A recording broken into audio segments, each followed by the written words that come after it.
The proximity alarm on listening post vigilant eye did not blare.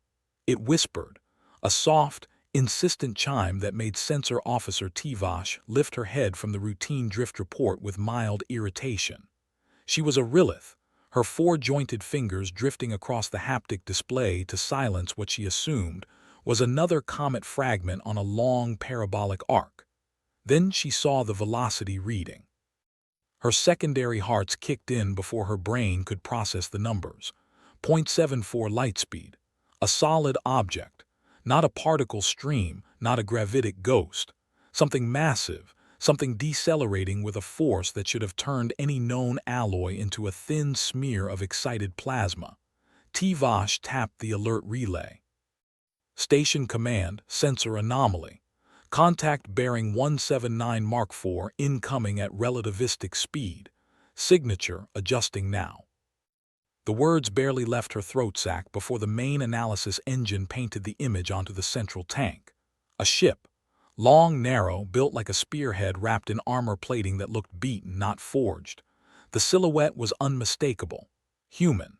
Tivash had only seen them in archival footage from the border skirmishes, but the design language, brutalist, angular, devoid of any aesthetic concession, was etched into every briefing. A human warship. Commander Vrax materialized on the command deck within 30 heartbeats, his carapace still wet from the sanitation cycle. He stared into the tank, mandibles clicking in agitation. Why is there a single human battleship in our sector? Where is its fleet? No one answered, because there was no fleet. The sensor net swept the void in a panic, casting for escort vessels, support cruisers, supply tenders. Nothing. Just that one ship bleeding speed in a way that made the station's physics models spit out error codes. It wasn't decelerating with reaction thrust. The space ahead of it was bending, a wake of compressed reality shedding velocity like a sonic boom in vacuum. A drive system the Coalition had theorized but never stabilized. Tivash's voice cracked. It's broadcasting, audio only, old Coalition emergency band. It's a distress signal, human-coded from 40 years ago. Vrax pulled the file. A repeating loop, static-lashed and weak but unmistakable, the automated beacon of a colony vessel, Erebus, requesting immediate assistance. The timestamp embedded in the signal was 2 decades old. The ship had never reached its destination. Vrax's gut turned to ice.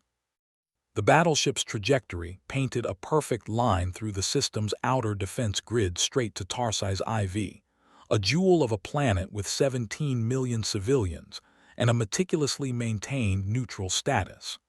The projected arrival time at its current deceleration curve gave them less than 2 hours.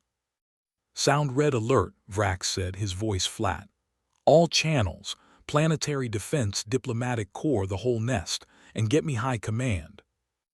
On the display, the human ship crossed the heliopause and entered the inner system, dragging behind it a trail of disrupted starlight. Tivash watched the name resolve on the identification matrix, Theseus, a name plucked from human mythology, one she didn't recognize.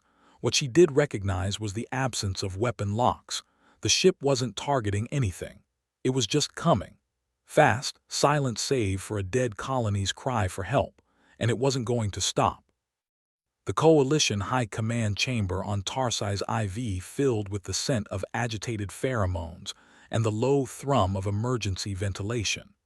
12 species, 47 representatives, and every single one of them was arguing over the same impossible fact. A human warship had breached their sovereign space, and they had no idea what to do about it. Counselor Jek, an elderly Zalosian whose species had been the first to make contact with humanity, silenced the room with a single resonant tap of his walking staff. I've pulled everything we have on the ship class. The Theseus was a resilience-class dreadnought, one of 7 ever built. It was reported destroyed in a drive test mishap 4 decades ago, lost with all hands. The humans held a planetary day of mourning. It was never seen again, until now. The intelligence chief, a sharp-faced Kethri named Myrene, overlaid a holographic comparison. That isn't a warship any longer. Look at the modifications. Weapon ports sealed over. 3/4 of the sensor grid replaced with high-bandwidth memory banks. The entire forward hangar has been converted into what looks like a cryogenic archive. This ship is a vault. "Then why is it coming here?" demanded Admiral Threx, his uniform heavy with medals earned in skirmishes against pirates, never against humans. A vault doesn't move at relativistic speed across a neutral border. It doesn't ignore hails. It doesn't trigger red alerts. Jack's gaze never left the slow rotation of the Theseus on the main display. Because it's not just a vault, it's a gravestone, and it's answering a call we thought had been erased. He pulled up a buried file, the seal of the previous administration still clinging to it like a scab. 20 years ago, a coalition patrol intercepted an unregistered vessel in disputed space. The patrol commander, a young hot blood named Sarek, fired on the ship before positive identification, claiming he believed it was a smuggler's barge.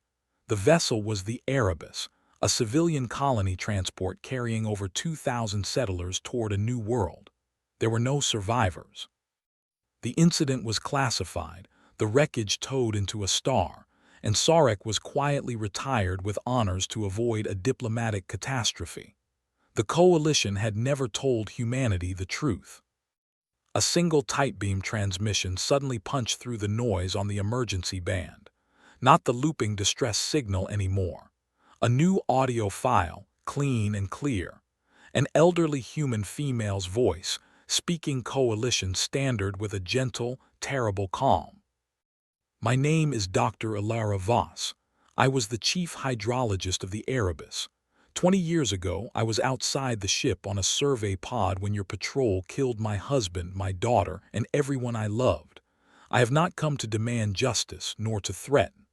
I have come to lay my family to rest in honest ground. Please do not interfere. I won't ask again."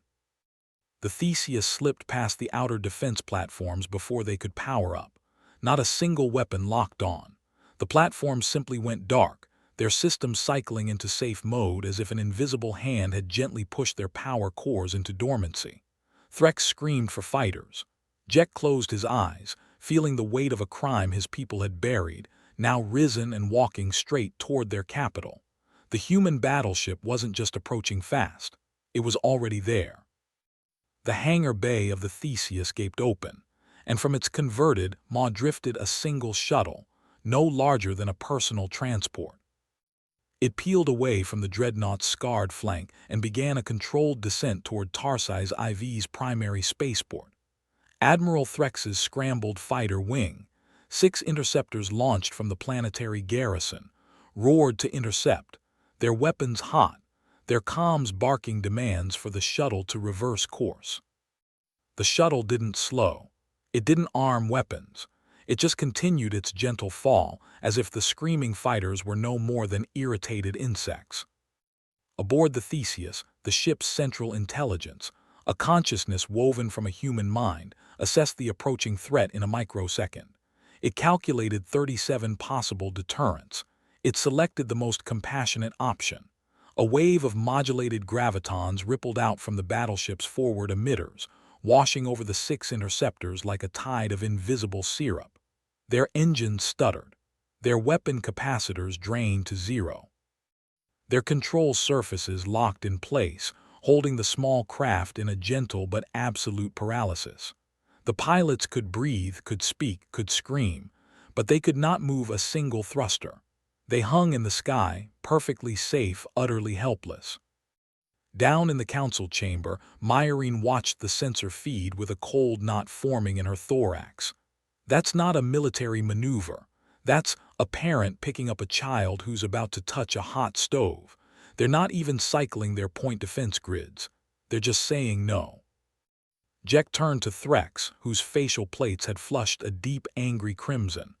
"Call off your reserve wing, Admiral. Now, before you give them a reason to say yes." Threx's mandibles quivered with rage, but he gave the order. The reserve fighters peeled away, and the paralyzed interceptors were released a moment later, drifting free as the graviton field dissolved. The shuttle continued its descent. It touched down on the landing pad at the edge of the capital's Memorial Park, a beautifully manicured expanse built a decade ago to commemorate the unidentified vessel tragedy that had been fed to the public as a navigational calamity in deep space. The irony was not lost on Jack. They had built a monument to the very crime they'd hidden, then filled it with lies about valor and shared loss. The shuttle door opened. Dr. Ilara Voss stepped out. She was small. That was the first thing Jack noticed. He had expected a towering figure, a living weapon, something that matched the dreadnought's terrifying silhouette. Instead, an elderly human female with silver-white hair pulled back in a simple braid descended the ramp, clad in a practical blue work coat with faded mission patches. Her face was lined but steady, her eyes dry. She carried a small stasis chest in both arms, hugging it to her chest the way a mother might hold a sleeping child.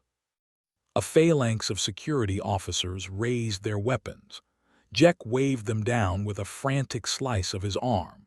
The silence that fell across the landing pad was as complete as the vacuum the Theseus had crossed.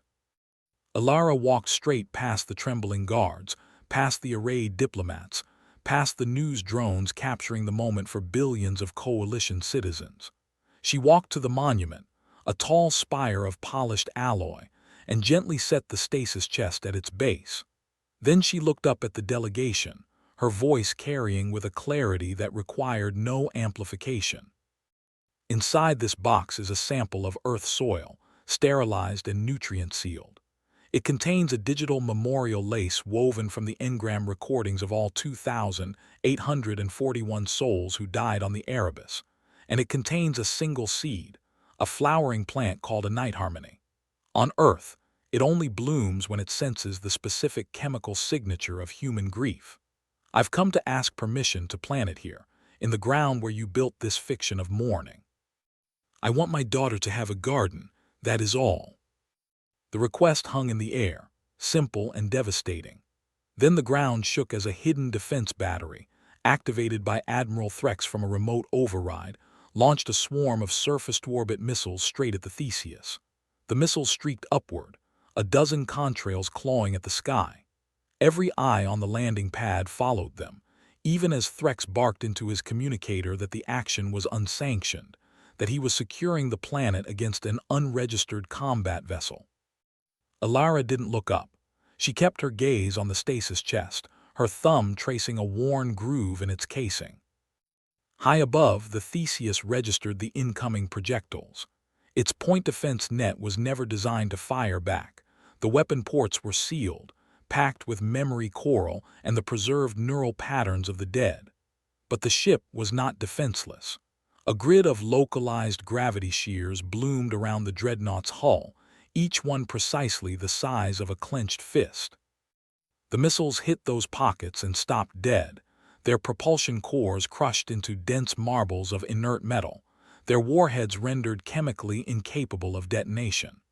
The Theseus gathered the deadened missiles into a neat cluster and nudged them into a stable orbit, where they drifted like a string of forgotten pearls. Aboard the ship, the consciousness named Samuel Voss felt a ripple of pain. The energy draw was severe. The drive that had hurled him across the interstellar void was already guttering, its fuel spent, its circuits charred. He had known from the moment Ilara powered him on for the final journey that there would be no return trip. The Theseus was a funeral pyre with a cockpit, but the defensive pulse had drained something precious, something he'd been hoarding for the last message.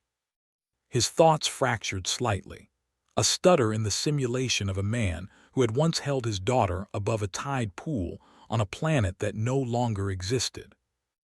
Down on the surface, Ilara felt that stutter through the private neural link embedded in her mastoid bone. Her breath caught. She had been a hydrologist, not a soldier. She knew the weight of water cycles, not weapon systems, but she knew the weight of a dying voice. She had been listening to Samuel's recorded messages for 20 years, and she could tell when the playback began to degrade. Counselor Jack seized the moment. He stepped forward, placing his own frail body between Ilara and the security detail, and turned his back on Threx. Admiral Threx, by the authority of the Coalition Civil Compact, I am placing you under immediate arrest for the unauthorized use of military force against a diplomatic envoy and for conspiracy to conceal a mass casualty event. Surrender your command codes." Threx did not surrender. He snarled a command into his communicator, and the hidden battery fired again, not at the Theseus this time, but at its own power core, rigging the entire installation to self-destruct. He had primed the weapon to scorch half the western continent, hoping to frame the humans for an act of war.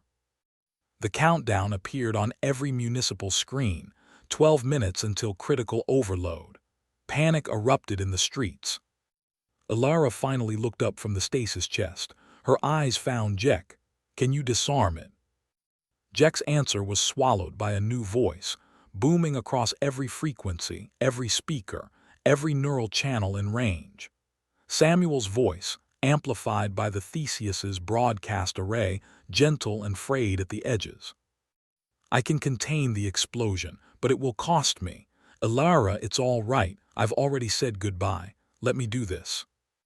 Alara's composure cracked. A single tear traced a path through the fine dust on her cheek. "Samuel, no. You promised you." Sing to her one more time. The silence that followed was a wound. Then the Theseus began to move, repositioning directly above the doomed weapon installation, its massive shadow falling over the city like a protective wing. The sky turned strange. A cone of bent light extended from the Theseus's ventral hull, a gravity lens so precisely tuned that the air inside it shimmered like heat over a desert road. The self-destructing battery, buried deep in a bunker on the city's edge, suddenly found itself at the bottom of a well that sank not into the ground, but into a folded pocket of spacetime. The detonation timer reached 0. The explosion was monumental. In the microsecond before it could spread, the gravity lens compressed the blast into a sphere of tortured plasma no larger than a human fist. The Theseus drank the fire, channeling the entire destructive force into its own structural frame. The ship convulsed. Hull plates buckled. Atmospheric venting sprayed from 100 rents, crystallizing into glittering clouds. The dreadnought's spine, a kilometer-long keel of forged alloy, groaned and began to twist. On the landing pad, Alara felt Samuel's consciousness flicker like a candle in a windstorm. The neural link transmitted not words but sensations. The tearing of metal remembered as a tearing of muscle. The collapse of power grids perceived as a fatting of sight. The deep, cold exhaustion of a mind holding itself together through sheer, stubborn love. Samuel's voice returned, now a whisper on a single frequency, private, directed only to Alara. "She's waiting, El. I can feel her. The engrams, they're all still here. The song, I remember the song." Alara choked back a sob and knelt beside the stasis chest. She unsealed the lid with trembling hands. Inside, nestled in a bed of sterile gel, sat a small vial containing a single seed, pale as a pearl, and a wafer-thin data lace, its surface etched with the recorded mind patterns of the Erebus's entire passenger manifest. She lifted the lace and pressed it to her forehead, completing an ancient human circuit of memory. Above her, the Theseus was dying. The gravity lens had held, absorbing every erg of the explosion and redirecting it harmlessly into the ship's own mass. The dreadnought had become a sacrificial shield, its ruined body glowing a dull, mournful red from the absorbed energy. Fires licked from its broken spine. Its orbit decayed perceptibly, the great ship beginning to drag against the upper atmosphere. The citizens of the capital poured into the streets now, no longer fleeing. They stared upward, watching a gravestone burn. News drones captured the image and blasted it to every corner of coalition space. A human warship alone, dying, having just saved 17 million people it had every right to hate. The narrative that had been carefully constructed over 2 decades, the lies about human aggression, human unpredictability, human danger, crumbled as fast as the Theseus's hull. Counselor Jek, standing beside Alara, found his voice. "Can we do anything? Any evacuation for the ship's intelligence?" Alara shook her head, her eyes fixed on the sky. "He's not in the ship, he is the ship, and he's slipping away. Just let me have the time left." The entire planet fell silent, holding its collective breath, as a tiny old woman knelt on the grass of a false memorial and began to dig a small hole with her bare hands. The soil of Tarsay's IV was dark and loamy, alien but rich. Alara worked it with the practiced motions of a field scientist, her fingers finding the right depth, the right moisture level, while the sky above her wept fragments of a dying battleship. Streaks of molten debris painted brief, bright sorrows across the twilight dome. She didn't look up. Her attention was entirely on the seed she now rolled between her thumb and forefinger, a night harmony embryo that had crossed the light years wrapped in hope and memory. Samuel's voice returned to the planet-wide broadcast, but it was no longer a request. It was a final dispatch, recorded sometime during the long burn from Earth, when the power levels were stable and the hope of a safe landing still existed. The words were carried on a carrier wave that felt like a sigh. "To the people of the Coalition, my name was Samuel Voss. I was captain of the Erebus, husband to Alara, father to Lena. When your patrol killed my crew, my body was already gone. I died of a neural collapse a year earlier. My wife preserved my engram in the medical logs. When Earth learned what happened to our ship, they gave Alara the Theseus, not as a weapon, as a vessel worthy of carrying a woman's grief across the sky. We didn't come to make demands. We came to plant a flower and to speak the names of our dead aloud in a place where their murder was buried. That's what humanity does with its pain. We shape it into something that can grow." The recording fell silent. The real Samuel, the one now dissolving into the ship's fracturing core, added a fragment that only Alara heard through the link. "Lena's favorite lullaby, the one about the stars being campfires. I can still hum the melody. I'll hum it now while you plant her garden." And he did. A low, wandering tune, carried on a subfrequency that vibrated in the petals of the city's native flora, the song of a father who had once carried his daughter on his shoulders under a sky that no longer knew him. Alara placed the seed in the hole and covered it with the native soil, then opened a secondary compartment in the stasis chest. It contained earth soil, dark and rich, collected from the banks of a river she and Samuel had picnicked beside on their third date. She mixed a handful of that soil into the Tarsai's dirt, blending two worlds in a small, sacred act. Then she rested the memory lace on the mound and stepped back. Nothing happened for a long, aching moment. The dreadnought above was now a skeletal wreck, its core fully cold, its orbit a slow spiral toward the sea. Then the seed responded. It stirred, sensing the chemical traces of human grief that now saturated the air around Alara. A green tendril broke the surface, fragile and bright, and began to unfurl leaves shaped like tiny hands reaching for comfort. The crowd around the park, millions on the ground, billions watching via feed, witnessed a flower bloom on a world that had never seen Earth soil. The night harmony opened its petals, a deep violet rimmed with silver, and released a scent that older humans described as the smell of rainfall on a warm rooftop, clean and full of new beginnings. Alara finally let herself cry. The flower drank the airborne sorrow and glowed faintly, its bioluminescence a void word, but Night Harmony's glow described differently, a soft pulse in the twilight. Then the Theseus broke apart completely, its final fragments burning up in a gentle, scattered meteor shower that touched no building, harmed no living soul. Samuel's hum faded into static, then into silence. The silence stretched, not the cold vacuum silence of space, but the weighted quiet of a species processing what it had just witnessed. The council chamber reconvened that night, not to debate policy, but to vote on a single resolution, one drafted by Jack on a handheld slate while standing in the memorial park, his old eyes still wet. The resolution passed unanimously. The false monument would be demolished. In its place, the coalition would erect a true memorial, carved with the name of every man, woman, and child aboard the Erebus, translated into all 12 official languages. And at its heart, the garden Alara had planted would be preserved in perpetuity, tended by volunteer horticulturists from across the galaxy. Alara was given a small residence on the park grounds. She accepted not out of forgiveness but out of practicality. The Theseus was gone and she had nowhere else to go.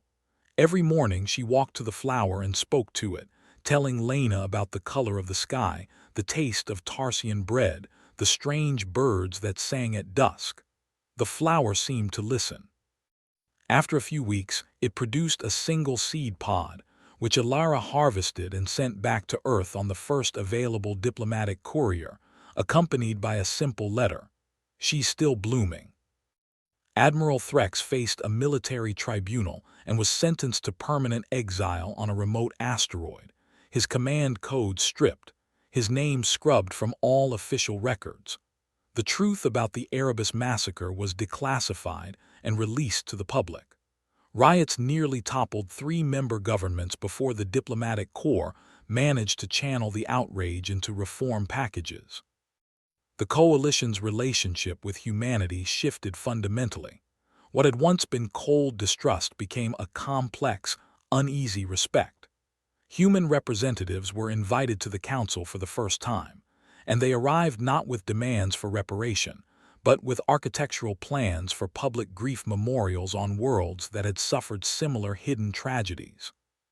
But the true legacy of that red alert lived in the cultural memory of an entire quadrant. The phrase, human battleship approaching, became a colloquialism among coalition citizens, a way to describe a moment when something terrible was expected, but something achingly beautiful arrived instead. Parents told their children the story of the old woman and the flower that drank sorrow. Artists painted the image of the Theseus wreathed in fire, holding a detonation in its heart like a smothered candle. Songs were written in the humming, wandering style of Samuel's final lullaby. 1 year later, on the anniversary of the bloom, Alara sat on a bench beside the memorial garden, now lush with native plants and the single, persistent night harmony.